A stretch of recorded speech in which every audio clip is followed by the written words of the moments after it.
Emmeline Golden, her original name, was born in Manchester, England, 1858 on July 15 or 14. It's unclear. She was the oldest of 10 children and grew up in a politically active family. Her parents were both abolitionists and supporters of female suffrage. Golden was only 14 when she attended her first women's suffrage meeting. After studying in Paris, Golden returned to Manchester and met her husband, Dr. Richard Pankhurst, in 1878. He was a lawyer who supported a number of profound causes, including women's suffrage. Even though he was 24 years older than her, the two got married in December 1879, and she became Emmeline Pankhurst.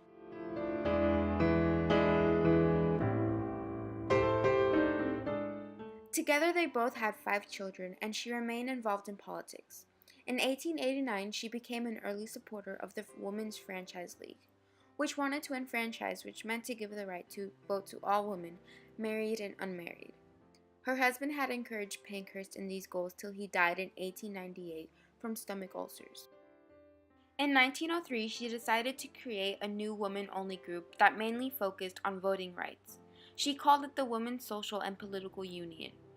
The WSPU slogan was "Deeds, Not Words." At first, the union consisted of politicians and protests, but the protest led to members of her group being arrested and put to jail, including Pankhurst herself, who was first sent to jail in 1908.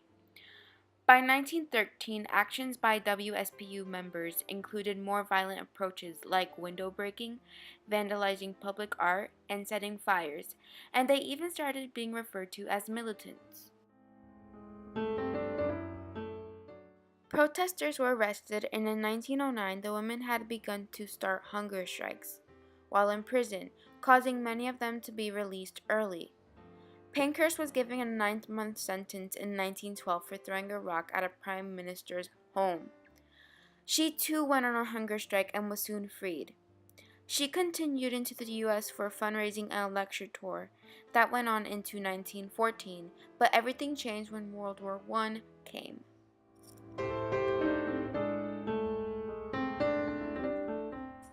The government soon released all WSPU prisoners, and Pankhurst had encouraged women to join the war in an effort to fill factory jobs so that men could go on and fight in the war.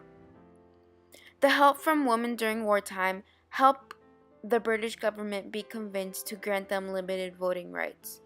It was for those who had owned property and who were 30 years old, but for men the voting age was 21.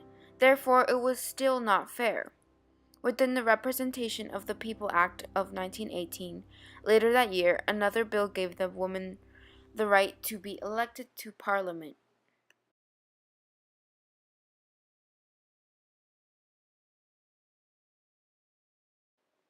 Her focus changed after the war. She became a member of the Conservative Party and even ran for a seat in Parliament as a Conservative, but her campaign was disrupted by her health.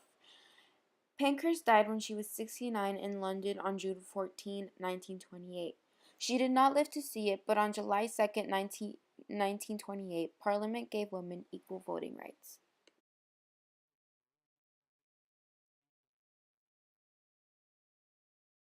She will always be remembered for her bold movements in order to have equal rights for women, and she is the reason why many women today can vote all over the world.